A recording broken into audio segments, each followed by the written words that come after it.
J'allais oublier le casque. Alors, rebonjour à tous, bonjour à tous. David, je fais ces petites vidéos parce que j'ai eu besoin d'aide. J'avais fait une première vidéo pour poser ma question en image. Derrière, j'ai trouvé la solution, donc je me permets de refaire une seconde vidéo. Tac, pour vous expliquer, pour vous présenter un petit peu la famille que j'ai modélisée et puis vous montrer un petit peu comment ça fonctionne. Alors, je ne sais pas du tout combien de temps va durer cette petite présentation. Alors, c'est quoi? C'est simplement c'est ce qu'on appelle les chapeaux de gendarme. Euh, Là, j'ai modélisé donc une famille. Alors, ça sert à quoi? Simplement, ici, vous avez typiquement des réseaux qui se croisent à la même altimétrie. Hein, j'ai des chemins de câbles ici qui se croisent. Le problème, c'est que ça, techniquement, ça marche pas. Donc, ce qu'on fait, c'est qu'on fait un dévoiement. Alors, comment on fait un dévoiement si on n'a pas développé de famille, tout ça? C'est pas compliqué. Enfin, c'est pas compliqué. C'est long. Je crée mes deux coupures. Voilà. Ici, je supprime la partie qui est au milieu. Alors, sachant que, bien sûr, il y a moyen d'aller encore plus vite en disant ici supprimer le segment interne. Je crée mes deux coupures. Tac. Supprimer le segment interne, je crée mes deux coupures et ça supprime le segment interne. Mais comme j'ai de toute façon mes connexions, il faut que je resélectionne. Donc l'idée c'est de partir ici, je suis à 2,50 m, je dessine un chemin de câble en passant en dessous, donc je vais dire 2300, voilà, en millimètres. Ici, hop, donc là j'ai mon réseau qui descend, et après je me reconnecte, donc forcément ça remonte. Ce qui fait que j'ai, donc sur ma vue 3D, j'ai fait un dévoiement.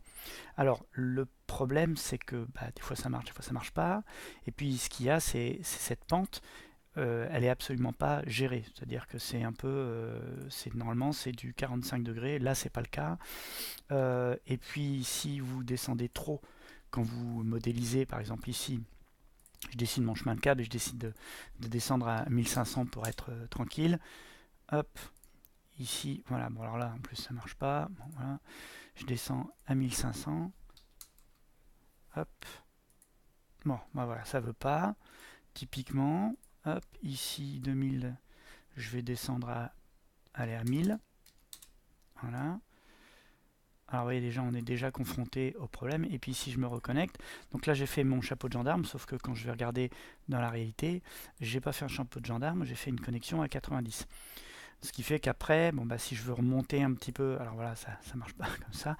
Si je veux remonter pour me mettre ici, j'ai mon chemin de câble qui fait 100 de haut, donc je vais me mettre à 2400 ici. Donc ici je vais dire je vais monter à 2400. Il va se déconnecter. Voilà. Donc c'est un peu plus contraignant. Alors bien sûr, on peut le faire autrement. Il faut repartir ici, hop, et puis dire je vais dessiner mon chemin de cap, je vais ne descendre que à 2400. Le problème, c'est que dans certaines situations, si par exemple je descends à 2450, hop, voilà, 2450, et bon, alors là je suis encore trop haut niveau, donc ça marche pas non plus. Donc il faut que je fasse à 2400, 400, hop, hop. Là, ça a à peu près fonctionné. Normalement, si je vérifie, voilà. Là, je passe à 2400, je passe bien en dessous de mon chemin de câble. Mais c'est, vous l'avez vu, alors en plus, ici, je ne contrôle absolument pas la pente. Hein, je peux la contrôler après coup. Si je veux vraiment contrôler les choses, je suis un petit peu contraint, c'est-à-dire qu'il faut que je fasse une coupe, comme ça, que je vais dans la vue, hop, et puis dans ma vue, j'ai mon chemin de câble ici, je vais le redéplacer là. Donc ici, pareil, je fais ma coupure en supprimant le segment interne. Hop, je supprime ces raccords. Et puis je vais dessiner mon chemin de câble. Et là, je peux choisir mon inclinaison, à quel niveau je descends. Et ensuite, alors je descends pas assez. Voilà, ensuite ça. Alors là, il faut que je descende encore un peu plus, visiblement. Hop, et là, je remonte à 45 degrés. Et après, je fais un raccord en lançant une commande. Voilà. Et puis après, je vais me rapprocher. Tac, comme ça. Alors après, si le rayon de mes coudes est trop court, il faut que j'aille modifier les rayons de courbure. Ici, je vais mettre un rayon de courbure de 100 mm. Ici, il faut que je fasse aussi ici. Alors j'aurais pu bien sûr sélectionner tout. Bon, je vais faire CTRL Z et puis je vais pas plus loin, vous avez compris. Moi j'ai modélisé une famille qui permet de faire ça beaucoup plus rapidement. Alors vous allez voir à quel point beaucoup plus rapidement. Et ben la famille elle est là, je fais hop comme ça, je la pose. Voilà, terminé. Hop, ensuite j'ai un curseur, je me mets de chaque côté de mon chemin de câble. Alors je vire cette coupe qui me gêne un peu. Ok, voilà, c'est fait. Tout simplement, ici j'ai ça. Alors j'ai bien sûr des curseurs. Alors ce que j'ai fait, c'est que j'ai fait des curseurs qui sont aussi visibles dans les vues en 3D. J'ai des curseurs pour la longueur, donc je peux réduire ma longueur de tac, ma longueur de la longueur de ma famille, et puis je peux la remonter. Voilà. Et si par rapport au rayon ici, je veux changer le rayon de courbure, je vais le changer ici. Donc je vais mettre par exemple 200, appliquer. Là j'ai un rayon de courbure un peu plus soft. Et puis si je monte un peu trop, donc si je me mets vraiment en vue comme ça de profil, si je monte un peu trop, là, techniquement ça va pas fonctionner. Mais ce qu'il fait, c'est qu'il reste à une hauteur minimum. Voilà, je peux remonter là, vous voyez mon curseur il est là, mais pour autant je ne peux pas monter plus. Pourquoi? Parce que si par exemple, alors vous voyez le cas, hop, le cas va apparaître. Hop, alors oui, si je descends trop, forcément il y a un moment, voilà, il y a un moment ici, tac, là je suis au minimum. Voilà. Si je descends plus, ces deux coudes, droite et gauche, vont se toucher. Donc il va manquer un morceau de canalisation, donc c'est techniquement pas réalisable. Mais si ici je décide de mettre des coudes non pas à 30 degrés, mais à 90 degrés, voilà, automatiquement, vous avez vu, il redescend. Si je change mon rayon de courbure, alors j'ai demandé à moi à avoir un niveau de chemin de câble ici, mais par rapport aux formes et au rayon de courbure par rapport au coude, il va me dire non, je ne peux pas être plus haut que ça. Donc là, je peux monter autant que je veux, il me dira non. Par contre, je peux redescendre. Voilà. Alors, le rayon de courbure, je vous ai déjà montré. Tac, ici, je vais le descendre à 50. Et là, j'ai un rayon de courbure qui me permet de remonter un peu plus haut. Hop, alors pas trop non plus. Hop, ici. Bon, si je monte trop, de toute façon, il va bloquer. Voilà. Là, je suis au maximum, ce qui est logique. Voilà. Bon, après, un rayon de courbure comme ça, je suis pas sûr que ce soit super. Hop, voilà. Et puis, bah, pareil, au niveau des angles, on va plutôt être sur quelque chose comme 45 degrés. Donc, 45 degrés. Voilà. Voilà, et là, c'est du coup, comme mon curseur était réglé plus haut, bah, j'ai remonté mon chemin de câble. Voilà, vous avez vu, j'ai même... alors, je peux bien sûr régler la hauteur de dévoiement. Mon chemin de câble est fait 100 mm. Je descends de 100, voilà. Alors, ça, c'est la présentation de la famille. Maintenant, je vais un petit peu vous montrer... Alors, les autres avantages de cette famille, c'est que si je sélectionne mon réseau et que je dis bah non, finalement il ne fait pas 100 mm de hauteur mais 50, et en hauteur en largeur il va faire 200, mon accessoire a changé automatiquement. De la même façon, si ce chemin de câble je le change d'altimétrie et que finalement j'ai plus besoin de mon accessoire, là la même chose. Si je fais ça, ici je dis je descends à 2000. Voilà. Ici, il faut que j'aille sélectionner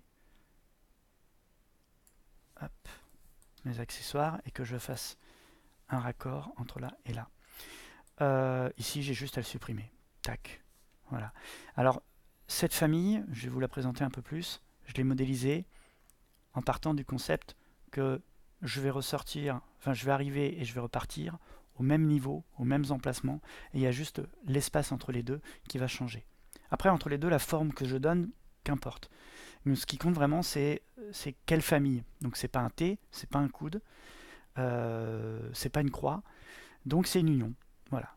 Donc je suis parti sur la conception d'une famille union. Donc ici, hop, si je remonte,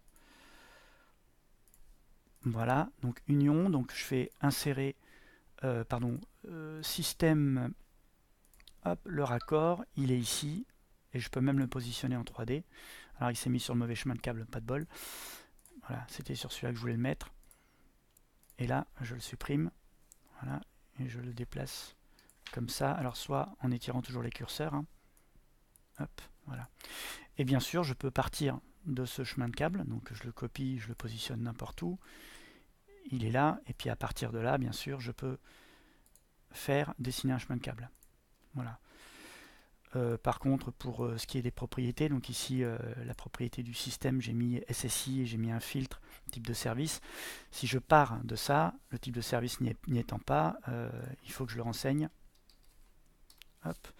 Donc ça, la couleur est simplement appliquée à partir d'un filtre qui change en fonction du type de service. Donc si j'avais ici mis CFO ou CFA, tac. Voilà, je changerai automatiquement de couleur en fonction de mes filtres.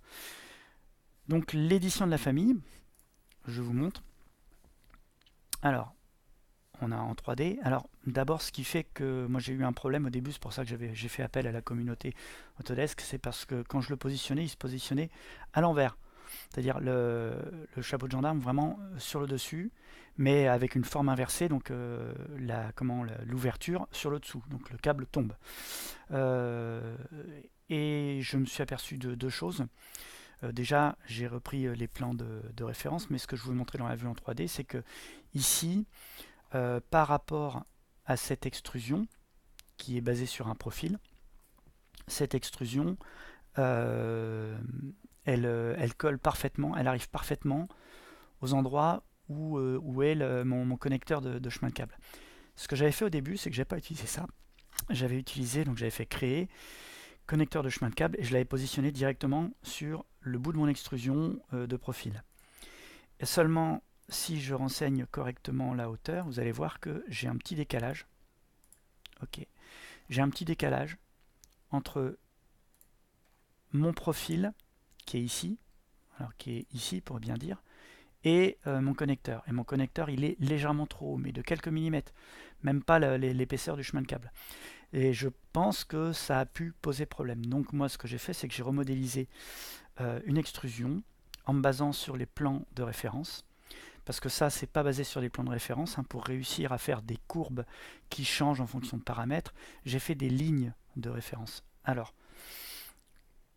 présentation un peu plus poussée. Donc j'ai travaillé sur une vue avant, éventuellement, essentiellement, pour modéliser. Donc voilà, ma ligne de référence, elle est là. Voilà. Un plan de référence, on peut l'incliner, mais par contre, s'il y a une rotation, s'il y a un angle qui change, le plan de référence, il n'aime pas du tout. Il ne le fait pas. Ici, j'ai d'abord une longueur qui est le rayon de courbure. Et puis, dans mon rayon de courbure, j'ai un angle que j'ai renseigné qui est ici. Voilà, cet angle alpha, je l'ai appelé alpha. Donc quand je tape dans la référence, dans l'occurrence angle, ça agit sur alpha. Mais comme j'ai mis des contraintes, ce que j'ai fait, c'est que j'ai créé deux occurrences. Alors je vous montre rapidement les paramètres. Alors c'est des formules, hop, tuc tuc tuc. Voilà, ici. Donc vous voyez, j'ai tous ces paramètres-là sont des occurrences, mais qui dépendent d'autres occurrences. Donc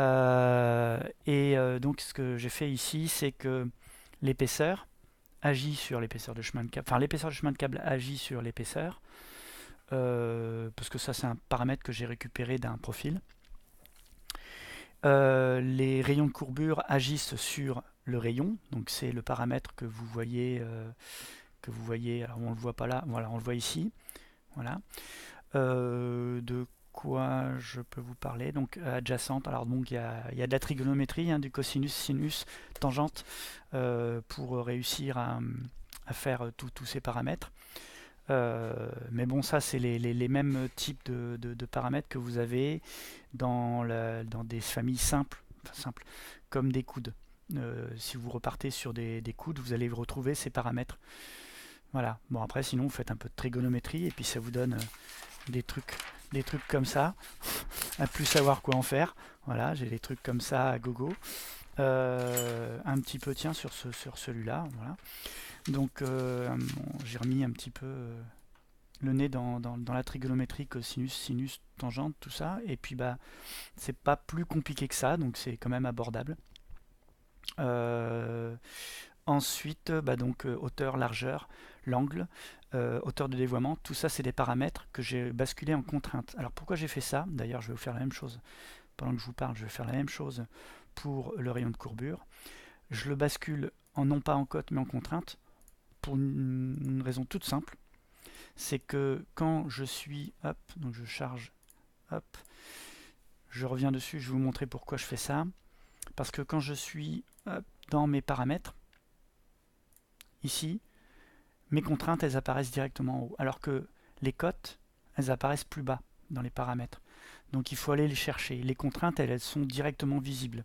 Là, j'ai ma hauteur, donc le décalage. Ça, c'est une contrainte propre à la famille, que je ne peux pas changer.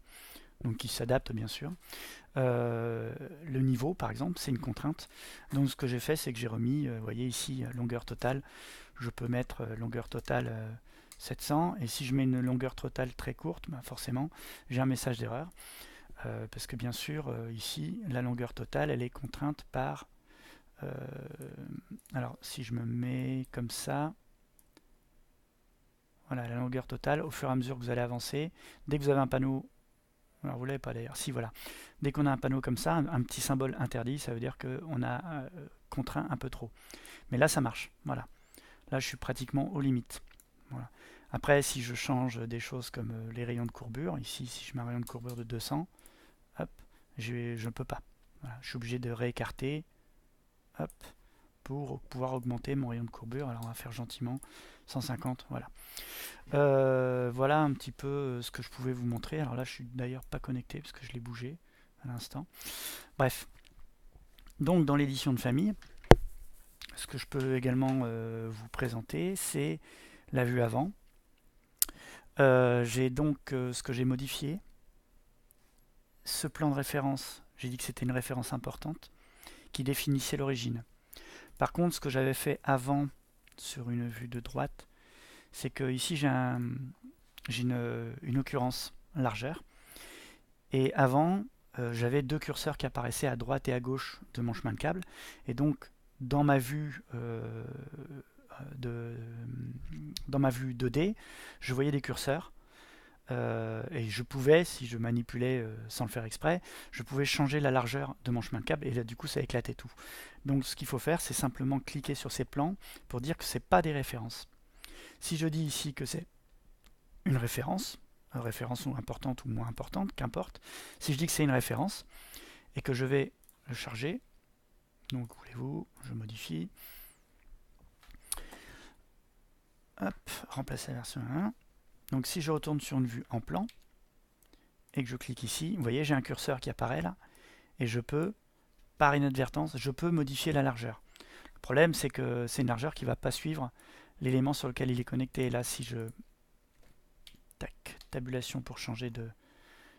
Voilà, dessiner un chemin de câble. Si je dessine mon chemin de câble là, et qu'ici après je viens changer ce curseur, trac, voilà, ça ne suit pas. Donc il y a quelque chose de pas logique. Voilà, c'est pour ça j'ai préféré virer ce curseur. Et donc pour virer ce curseur, comme c'est des curseurs qui sont basés sur des plans de référence, donc je me mets sur ma vue de droite. Ce que j'ai fait, c'est que c'était des références. C'est pas des références. Voilà. C'est à ça que ça sert. Hein. C'est-à-dire que ça agit toujours. Pour ce qui est des plans de référence, celui-là, je l'ai mis comme pas référence. Non, alors d'ailleurs, je clique sur le mauvais. Celui-là, voilà, je l'ai considéré comme bas. Je ne sais pas si ça a changé quelque chose, mais je l'ai fait.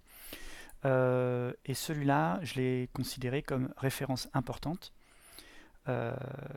Et donc, j'ai dit que ça définissait l'origine. C'est surtout ça. Hein, vous avez 3 plans de référence qui définissent l'origine et qui en gros sont liés aux axes X, Y, Z.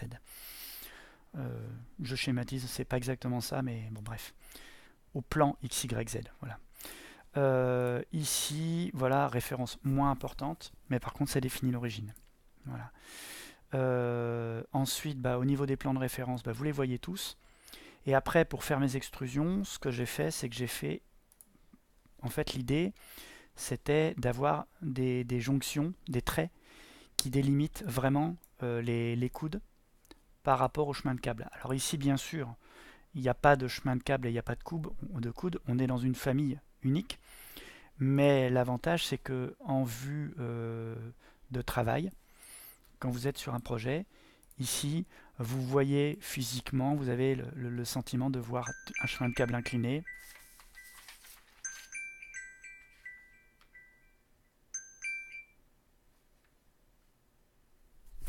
Voilà, pardon. Un chemin de câble incliné. Bref, c'est un peu plus réaliste en vue. Pour ce qui est ici des curseurs en 3D, c'est plutôt simple quand on le sait. Toujours pareil. Pour avoir des curseurs qui apparaissent en 3D mais aussi en vue 2D. Tac. Hop. Hop. Voilà. Ici mes curseurs apparaissent. Alors bon, celui-là, ça c'est un curseur qui apparaît en 2D mais aussi en 3D. Tac. Pour avoir ces curseurs donc en 3D, en fait les cotes ne sont pas basées sur des plans de référence mais des lignes de référence. Alors ce que j'ai fait pour de nombreux paramètres, c'est que j'ai créé des plans de référence et à côté des lignes de référence.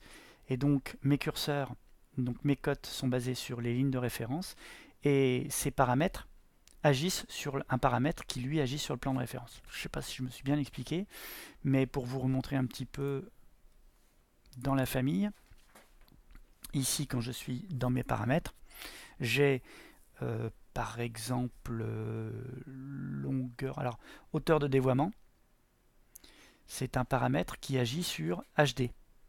HD, c'est une hauteur de dévoiement.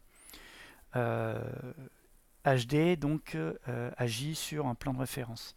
Alors que ici, hauteur de dévoiement, ça agit sur des lignes de référence. Alors si je vous les montre, ici j'ai une ligne de référence, voilà, et ici j'ai une ligne de référence. Alors ce que j'ai fait pour que mes curseurs soient bien positionnés dans l'espace, c'est que ma ligne de référence, non seulement elle est, je l'ai accrochée, je l'ai alignée sur mon plan de référence, mais je l'ai également bloqué à droite et à gauche pour que mon curseur soit toujours, parce qu'un curseur est toujours au centre de sa ligne de référence. Voilà. Donc ce que j'ai fait, c'est que je l'ai délimité à droite et à gauche de façon à ce que mon curseur apparaisse au milieu de ma famille. Ce qui fait que ici, mon curseur apparaît toujours au milieu, quelle que soit la longueur de ma famille. Et d'ailleurs, ces curseurs ici aussi. Hein. Voilà.